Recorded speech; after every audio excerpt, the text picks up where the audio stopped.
Good morning, my dear students. How was your Christmas vacation? Did you enjoy? Okay. Anyway, welcome back to our social science class. Today we are going to start our new chapter, our sixth chapter, that is understanding of maps. Understanding of maps. ഭൂപടങ്ങളുടെ പൊരുൾ തേടി. From the previous chapter, we learned about economic sources and different poverty alleviation programs. Now we are discussing about understanding of maps. Look at these pictures.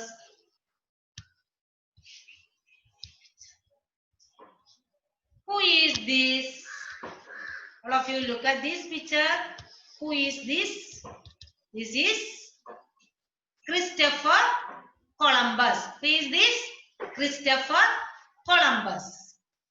Before that, all of you open your textbook page number 65 and next look at this slide about Christopher Columbus. Who was Christopher Columbus? Christopher Columbus was born in the Republic of Geneva in the 15th century. If you have textbook, please open your page number 65. Christopher Columbus was born in the Republic of Geneva in the 15th century. 15ാം നൂറ്റാണ്ടിൽ republic of ജനീവയിൽ ജനിച്ച ഒരു വ്യക്തിയായിരുന്നു Christopher Columbus. He was well-known sailor and explorer. അദ്ദേഹം അറിയപ്പെടുന്ന ഒരു നാവികനും പര്യവേഷകനും ആയിരുന്നു. He came to know about the natural resources of India. ഇന്ത്യയുടെ പ്രകൃതി വിഭവങ്ങളെ കുറിച്ച് അദ്ദേഹം അറിഞ്ഞതിന്റെ ഫലമായിട്ട് he started his first voyage in search of India through the Atlantic Ocean in 1492 AD. AD 1492 Atlantic ഓഷ്യനിൽ നിന്നും അറ്റ്ലാന്റിക് സമുദ്രത്തിൽ നിന്നും ഇന്ത്യയിലേക്ക് ആദ്യത്തെ കപ്പൽ യാത്ര പുറപ്പെട്ടു. മനസ്സിലായോ? എന്തിനു വേണ്ടിയിട്ടാണ് ഇന്ത്യയിലേക്ക് പുറപ്പെട്ടത്? ഇന്ത്യയുടെ നാച്ചുറൽ റിസോഴ്സസ്, പ്രകൃതി വിഭവങ്ങളെ കുറിച്ച് അറിഞ്ഞ ക്രിസ്റ്റഫർ കൊളംബസ് 1492 അറ്റ്ലാന്റിക് ഓഷ്യനിൽ നിന്നും ഇന്ത്യയിലേക്ക് യാത്ര പുറപ്പെട്ടു. In order to know the route, Columbus and his team traveled with a large leather-wrapped globe on which places were marked. അദ്ദേഹം എന്ത് ചെയ്തു? അദ്ദേഹത്തിന്റെ യാത്രക്കാരും കൂടെ അവർ വരുമ്പോൾ അവരുടെ കൂടെ ഈ റൂട്ട് അറിയുന്നതിന് വേണ്ടി അവർ വലിയ ഒരു ഗ്ലോബ്, തുകൽ കൊണ്ട് നിർമ്മിച്ച ഒരു ഗ്ലോബും കൂടെ അവരുടെ കൈവശം ഉണ്ടായിരുന്നു റൂട്ട് അറിയുന്നതിന് വേണ്ടി. അത് മാത്രമല്ല, they also used another such sphere to mark the location of stars. നക്ഷത്രങ്ങളുടെ സ്ഥാനം അറിയുന്നതിനായി മറ്റൊരു ഗ്ലോബും കൂടെ അവരുടെ കൈവശം ഉണ്ടായിരുന്നു. ഈ നക്ഷത്രങ്ങളുടെ സ്ഥാനവും അതുപോലെ തന്നെ റൂട്ടും അറിയുന്നതിന് വേണ്ടി അവർ തുകൽ കൊണ്ട് നിർമ്മിച്ച മാപ്പും അതുപോലെ തന്നെ വേറൊരു മാപ്പും കൂടെ കൈവശം വെച്ചിട്ടാണ് അവർ കപ്പൽ യാത്ര തുടങ്ങിയത്. But Columbus lost his route and reached some islands near the North America continent. പക്ഷേ നിർഭാഗ്യവശാൽ യാത്ര വഴിതെറ്റുകയും അവർ നോർത്ത് അമേരിക്ക ഭൂഖണ്ഡത്തിന്റെ അടുത്തുള്ള കുറെ ദ്വീപുകളിലാണ് അവർ എത്തിപ്പെട്ടത്. This was because of the lack of accurate map. അവരുടെ വഴി തെറ്റുവാനുള്ള പ്രധാനപ്പെട്ട കാരണം എന്താണ്? lack of accurate of map.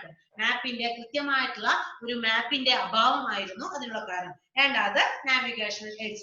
മറ്റുള്ള യാത്ര ചെയ്യാനുള്ള മറ്റുള്ള മാർഗങ്ങൾ ഒന്നുമില്ലാത്തത് കൊണ്ടാണ് ഈ ക്രിസ്റ്റഫർ കൊളംബസിനും അയാളുടെ അനുയായികൾക്കും യാത്ര വഴിതെറ്റുവാനുണ്ടായ കാരണം. വളരെയധികം ബുദ്ധിമുട്ടിയിട്ടാണ് അവർ ലോകം ചുറ്റാൻ വേണ്ടി ശ്രമിച്ചത്. Okay, next one, see this slide, this picture. Who is this? He was Ferdinand Magellan, another sailor and navigator. He was Ferdinand Magellan. See your textbook page number 66. Once note is there. Ferdinand Magellan was born in the 16th century in the North Portugal in Europe. യൂറോപ്പിലുള്ള north പോർച്ചുഗലിൽ 16ാം നൂറ്റാണ്ടിൽ ജനിച്ച ഒരു വ്യക്തിയായിരുന്നു Ferdinand Magellan. with an unquenchable quest to the travel around the world. ലോകം ചുറ്റുവാനുള്ള അതിയായ ആഗ്രഹം കൊണ്ട് അതിയായ ആഗ്രഹത്താൽ Portuguese explorer Magellan and his team started their voyage from Europe in September 1519. അദ്ദേഹത്തിന് ലോകം ചുറ്റുവാനുള്ള അതിയായ ആഗ്രഹം കൊണ്ട് ത്വര കൊണ്ട് അദ്ദേഹം എന്ത് ചെയ്തു 1519 സെപ്റ്റംബറിൽ അദ്ദേഹം യൂറോപ്പിൽ നിന്നും അദ്ദേഹവും അനുയായികളും യാത്ര പുറപ്പെടുകയാണ് ചെയ്തത്. എന്നിട്ട് their aim was to travel through the Atlantic Ocean and the Pacific Ocean and to return to Europe. അവർ അറ്റ്ലാന്റിക് ഓഷ്യനിൽ നിന്നും പസഫിക് ഓഷ്യനിലേക്ക് എത്തി തിരിച്ച് യൂറോപ്പിലേക്ക് തിരിച്ചെത്തുക എന്നതായിരുന്നു അവരുടെ main aim. They used maps prepared in the 16th century to know the exact location of the continent. അവർ എന്ത് ചെയ്തു?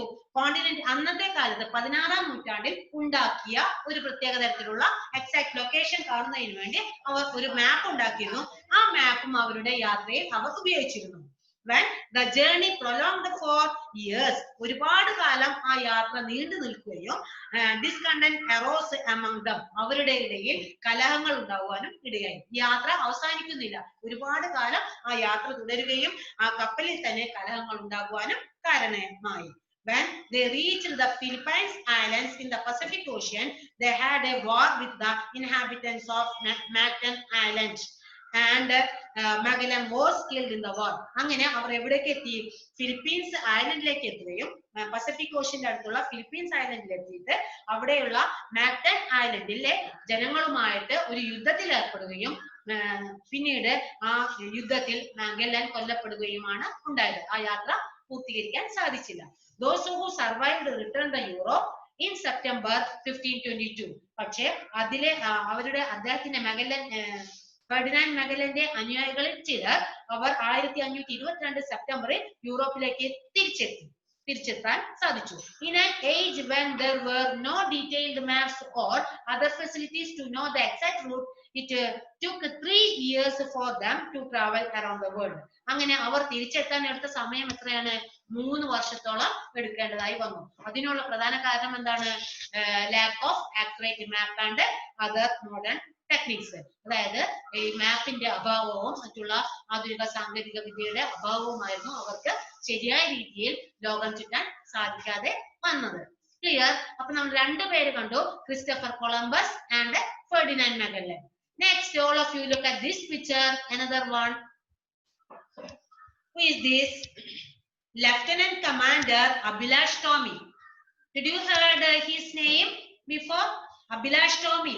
Yes, he is a Keralian ആണ് അദ്ദേഹം.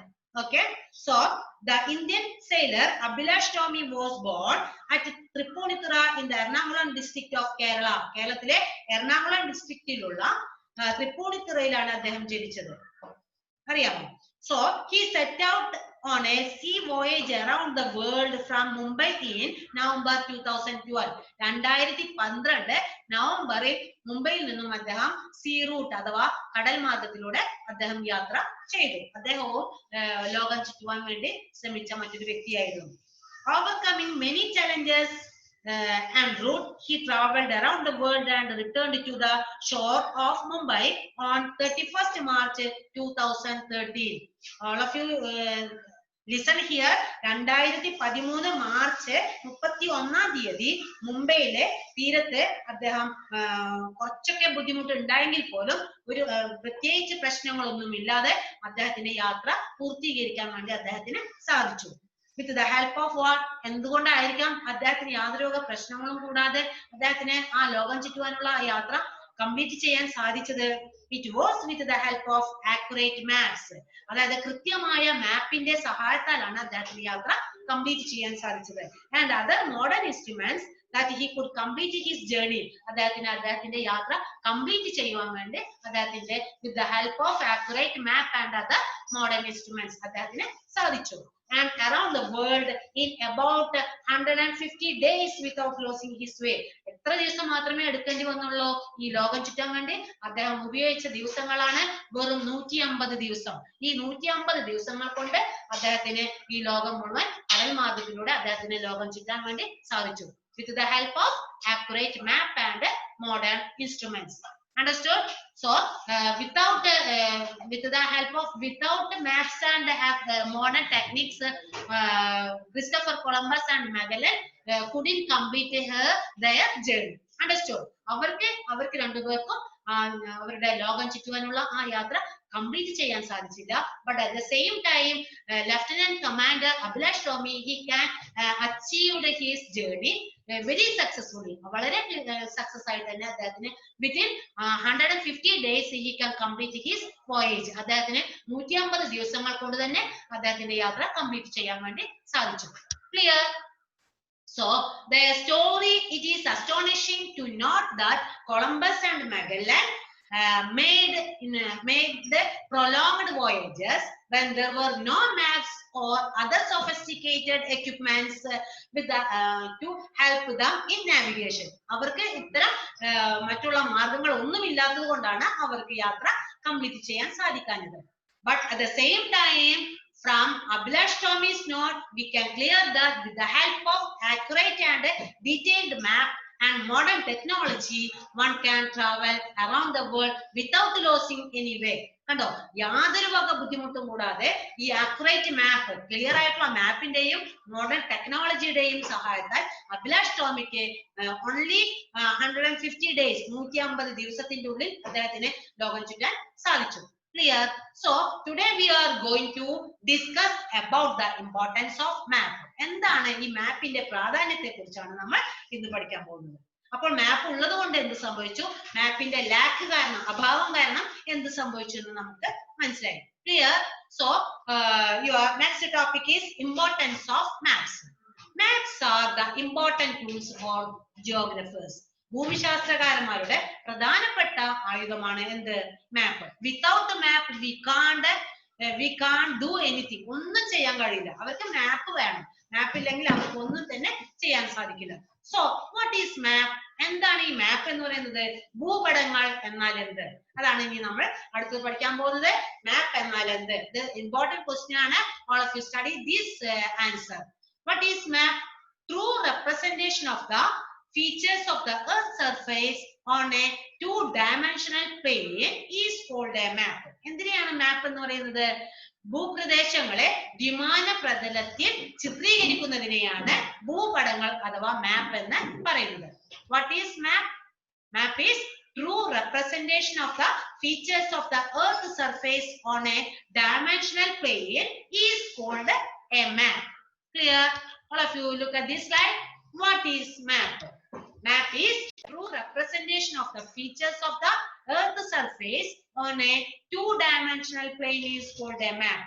അതായത് ഭൂപ്രദേശങ്ങളെ ദ്വിമാന പ്രതലത്തിൽ ചിത്രീകരിക്കുന്നതിനെയാണ് ഭൂപടങ്ങൾ എന്ന് പറയുന്നത്.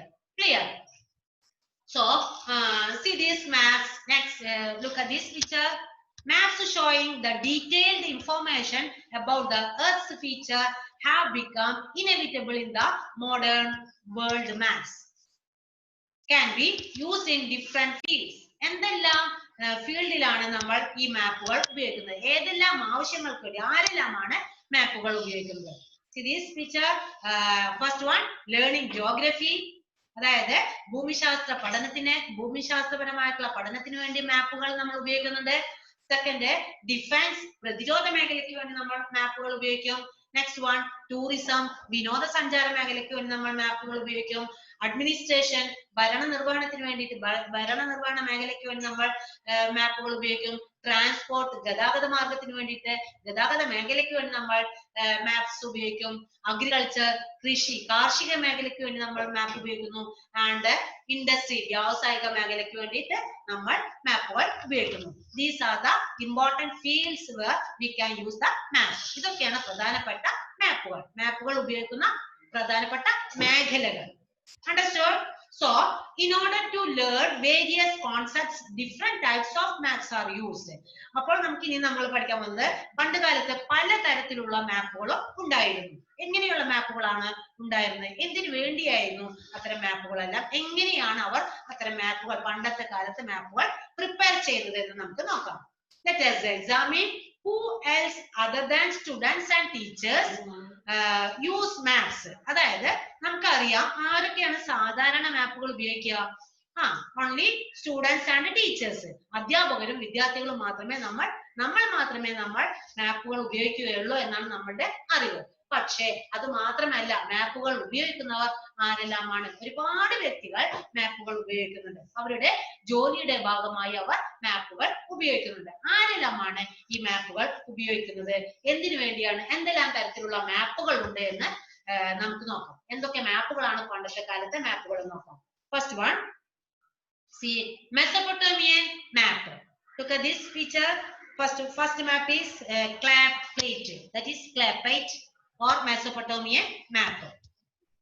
പണ്ട് കാലത്തെ മാപ്പ് ആയിരുന്നു ക്ലേ പ്ലേറ്റ് കൊണ്ട് ഉണ്ടാക്കിയ, അതായത് കളിമണ്ണ് ചുട്ടെടുത്തിട്ട് അതുകൊണ്ടുണ്ടാക്കിയ ഒരു മാപ്പായിരുന്നു മെസോപ്പൊട്ടേമിയൻ മാപ്പ്. ഇതിന് ഏകദേശം 5000 വർഷത്തോളം പഴക്കമുണ്ട് എന്നാണ് പറയുന്നത്. Next one, look at this another picture, that is Anaximander map. Anaximander's world map. Anaximander's world map. Then another one, world map prepared by Hipparchus. Hipparchus in their map. See, and in your textbook all maps are there in page number 68. All of you look at your textbook. And next another map is world map prepared by Ptolemy. Ptolemy തയ്യാറാക്കിയ world മാപ്പ്. ഓരോരുത്തരും തയ്യാറാക്കിയ world മാപ്പുകളാണ് അത് കേട്ടോ. And another fifth one, world map prepared by Mercator. Mercator തയ്യാറാക്കിയ world map. And finally the world map prepared by Ortelius. Ortelius തയ്യാറാക്കിയ world മാപ്പ്. കണ്ടോ എല്ലാവരും? ഇതൊക്കെയാണ് പ്രധാനപ്പെട്ട വേൾഡ് മാപ്പുകൾ. ഇത് ആരൊക്കെ തയ്യാറാക്കിയതാണ്? ഒന്നാമത് Mesopotamian map, second one Anaximander തയ്യാറാക്കിയ മാപ്പ്, തേർഡ് വൺ ഹിപ്പാർക്കസ് തയ്യാറാക്കിയ വേൾഡ് മാപ്പ്, ഫോർത്ത് ടോളമി തയ്യാറാക്കിയ വേൾഡ് മാപ്പ്, ഫിഫ്ത്ത് മെർക്കാറ്റർ തയ്യാറാക്കിയ world map, and sixth one Ortelius തയ്യാറാക്കിയ വേൾഡ് മാപ്പ്.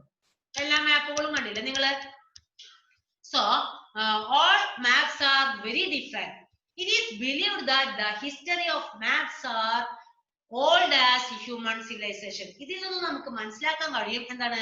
മനുഷ്യ സംസ്കാരം ആരംഭിച്ച അന്ന് മുതൽ തന്നെ മാപ്പുകൾ ഉണ്ടായിരുന്നു എന്ന് നമുക്ക് വിശ്വസിക്കാം അല്ലെ? അന്നത്തെ പണ്ടത്തെ കാലത്ത്, അതായത് ഏകദേശം ഓൾമോസ്റ്റ് 5000 വർഷങ്ങൾക്ക് മുമ്പേ തന്നെ എന്തുണ്ട്? മാപ്പുകൾ അവർ ഉപയോഗിച്ചിരുന്നു എന്ന് നമുക്ക് മനസ്സിലാക്കാൻ സാധിക്കും. The Mesopotamian plates prepared on baked clay plates about 5000 years ago are considered the oldest map. ഏറ്റവും പഴക്കം ചെന്ന മാപ്പ് മെസോപ്പൊട്ടേമിയൻ മാപ്പ് ആണെന്ന് നമുക്ക് മനസ്സിലാക്കാൻ കഴിയും. അത് 5000 വർഷങ്ങൾക്ക് മുന്നേ എന്തിനുണ്ടാക്കിയതാണ്? ക്ലേ പ്ലേറ്റ്സ്, കളിമൺ പ്ലേറ്റുകളിൽ, അതായത് കളിമണ്ണുകൾ ചുട്ടെടുത്തിട്ട് അതിലുണ്ടാക്കിയ മാപ്പുകളായിരുന്നു മെസോപ്പൊട്ടേമിയൻ മാപ്പുകൾ. Clear? Then on these plates there were specific lines and symbols that help to depict the peculiarities of even small places. ഈ മാപ്പിന്റെ പ്രത്യേകതയാണ്, നമ്മൾ എന്തിനാണ് മാപ്പുകൾ ഉപയോഗിക്കുന്നത്? അവിടെ ഒരു പ്ലേസുകളൊക്കെ അറിയാൻ വേണ്ടിട്ട്.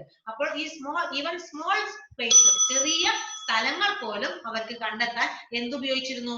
അവിടെ അതിലെ ഉണ്ടായിരുന്ന സിമ്പിൾസ് ആൻഡ് ലൈൻസ്, അതായത് ചിഹ്നങ്ങളിലൂടെയും വരകളിലൂടെയും ചെറിയ ചെറിയ സ്ഥലങ്ങൾ പോലും അവർ അടയാളപ്പെടുത്തിയിരുന്നു. ആ ചെറിയ ചെറിയ സ്ഥലങ്ങൾ അറിയുന്നതിന് വേണ്ടിയിട്ട് പ്രത്യേകം തയ്യാറാക്കിയ അടയാളങ്ങളും ലൈനുകളാണ് അവർ ഉപയോഗിച്ചിരുന്നത്.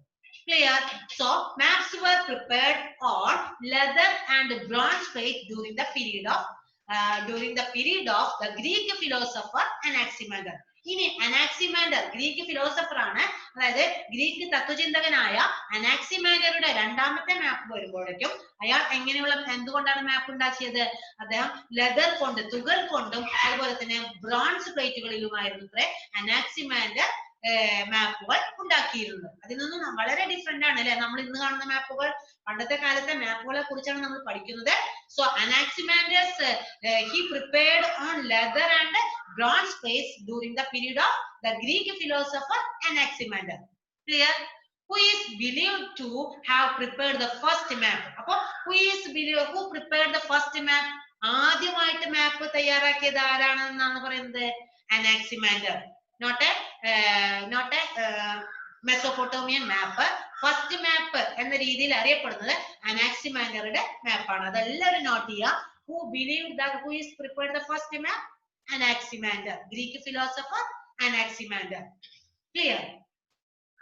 Next, who is known as the father of modern cartography? ഇനി മോഡേൺ കാർട്ടോഗ്രാഫിയുടെ ഫാദർ ആരാണ്? ആരായിരിക്കാം? അദ്ദേഹത്തിന്റെ പേരാണ് മെർക്കാറ്റർ. എന്താണ്? Mercator. Mercator was the father of modern cartography. So,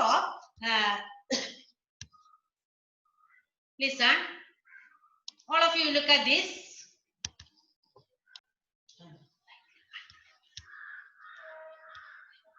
Look at this. What is this? Tell me. This is atlas. You know, this is atlas. What is atlas? Atlas is a book of map is called an atlas. മാപ്പുകളുടെ ഒരു ബുക്കിനെയാണ് Atlas എന്ന് പറയുന്നത്. അറിയാലോ? A book of map is called an atlas. ഇതിൽ എന്താണ്? Full of മാപ്സുകൾ. എല്ലാ മാപ്പുകളാണ്. Or the collection of map is called atlas. Atlas is a collection of maps. അറിയാലോ? എന്താണ് atlas? Atlas is a collection of maps. And who prepared this map? This atlas? Who prepared an atlas? ആരാണ് Atlas തയ്യാറാക്കിയത്? He was Abraham Ortelius. ആരാണ്? Who prepared atlas? Abraham Ortelius. Clear? Who prepared atlas? Abraham Ortelius. Who prepared the first map? ആരാണ്? Anaximander. Anaximander prepared the first map. Who prepared atlas? Abraham Ortelius. Next, what is cartography? എന്താണ് ഈ cartography എന്നാൽ എന്ത്? See, your textbook have that. Look at this slide. What is cartography? The term cartography was derived from the French word carte and graphic. അതായത് French വാക്കായിട്ടുള്ള carte graphy എന്നുള്ള രണ്ട് വാക്കുകളിൽ നിന്നാണ് കാർട്ടോഗ്രാഫി എന്നുള്ള വാക്ക് ഉരുത്തിരിഞ്ഞു വന്നത്. Carte means map and graphic means drawing. Carte എന്നുള്ളതിന്റെ അർത്ഥം എന്താണ്? മാപ്പ് എന്നും ഗ്രാഫിക് മീൻസ് ഡ്രോയിങ്, വരയ്ക്കുക എന്നുമാണ് അർത്ഥം. Cartography is the science of map making. മാപ്പ് മേക്കിംഗിന്റെ സയൻസിനെയാണ്, ശാസ്ത്രത്തെയാണ് കാർട്ടോഗ്രാഫി എന്ന് പറയുന്നത്. One who prepares map is known as cartographer. ആരാണോ കാർട്ടോഗ്രാഫി മാപ്പുകൾ തയ്യാറാക്കുന്നത്, വൺ ഹു പ്രിപ്പയർസ് മാപ്സ്, ആരാണോ മാപ്പ് തയ്യാറാക്കുന്നത്, he is known as the cartographer. Clear? So, what is cartography? The term cartography was derived from the French word carte and graphic. Carte means map and graphic means drawing.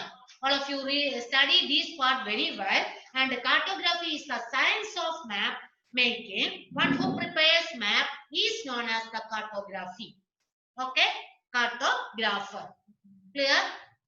So, today we learned so many things about the understanding of maps, and different types of maps we learned, and different uses. So many people use maps for the learning geographers, industrialists, and agriculturists, pilots, and so many so and so. And then lastly we discussed about the father of modern cartography, Mercator, and Abraham Ortelius, who prepared the atlas. Okay, and all of you read this part 2 or 3 times, and if any doubt you can call me. Okay, this is very simple part, very simple. So you can read this very well, and today I am sending you some more question answers from this part, and you can write it neatly in your notebook and send to me.